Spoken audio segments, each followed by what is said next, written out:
Bonjour, je m'appelle Hakim, j'ai 18 ans et je vais faire une vidéo en français. Si vous ne savez pas, je suis un Tunisien et dans la Tunisie, on étudie le français dès les années primaires et après dans le collège et après dans les lycées. Mais je ne pense pas que les adolescents aiment le français ici. Euh, c'est pourquoi je ne pratique pas le français aussi bien que mon anglais parce que toute ma chaîne en YouTube, c'est en anglais parce que j'aime l'anglais, c'est ma langue favorite. Mais j'aime le français aussi parce que l'accent c'est très sexy, mais je ne pratique pas le français aussi bien et je n'ai pas pratiqué le français peut-être pendant tout l'été parce que je n'ai pas de classe en lycée.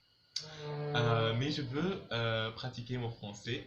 Je pense que cette vidéo est adéquate parce que je vais revenir en lycée pour ma dernière année en lycée bac. Euh, on ne va pas être testé sur l'oral en français parce que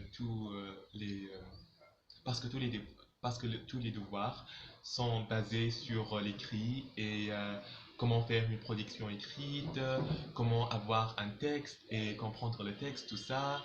Euh, nous avons quelques activités dans la classe comprenant l'oral et tout cela, mais je pense dans la classe nous ne parlons pas le français pur, puisque le français c'est la deuxième langue en Tunisie.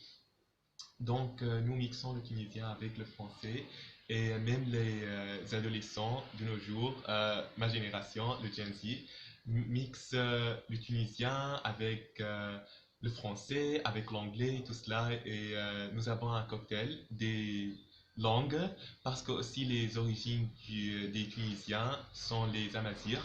Donc, nous avons la langue Amazigh dans notre dialecte tunisien et je pense aussi que les origines de quelques mots sont italiens et espagnols aussi. Donc je pense que le tunisien, c'est un mix de langues aussi intéressant. Je n'aime pas les séances de français dans le lycée concernant le français parce que je pense que ce sont très ennuyants. Euh, nous étudions les mêmes règles du français, de la langue, de la grammaire, de tout cela, les mêmes les, les mêmes thématiques, les mêmes leçons de grammaire et de langue. Dès que nous sommes dans le collège, ce sont les mêmes leçons. Donc, je sais tout que le professeur va nous parler d'eux.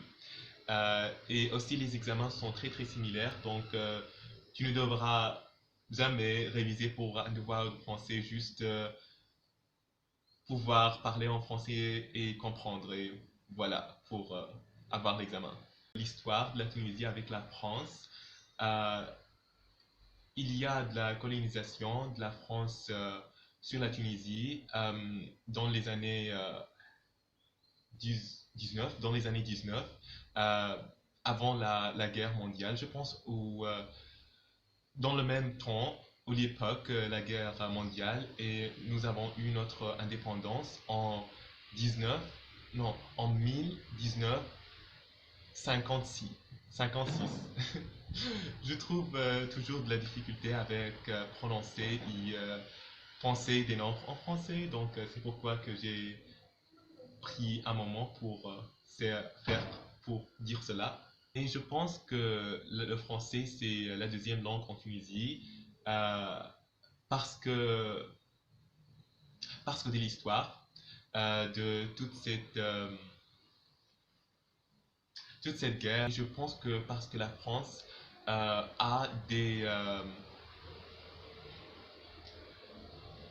des autorités sur la France, sur la Tunisie concernant euh, politiquement, économiquement, écono- écono- économie, dans le côté économique. Et je pense que cela, c'est dans l'intérêt de la France pour perpétuer sa culture, pour perpétuer ses traditions et pour avoir la même autorité sur la Tunisie que dans les années, que dans les années 1000, ne- ne- que dans l'époque, que dans l'époque. Donc c'est pourquoi que j'ai dit que les adolescents n'aiment pas le français aussi bien. Voilà. Et parce que je veux vivre en France après le lycée, peut-être parce que je veux voyager d'un pays à un autre, mais la France, c'est définitivement un pays que je veux voyager parce que je pense que la langue et l'atmosphère et les monuments et l'art, tout cela dans la France, c'est merveilleux. Je pense que je vais me défouler là-bas parce que j'aime, j'aime, j'aime tout ce mouvement concernant Romanticize Your Life, tout cela, je l'aime. Et donc, je pense que la France tombe très très très bien dans cette narrative de tout cela. Je sais très bien que la France n'est pas un pays de rêve et tout cela, mais je pense que je veux vivre pendant un an, peut-être plus. Donc voilà, je pense que je vois même un trend récemment pour les Américains de voyager en France et pour vivre en France. Donc c'est intéressant de voir.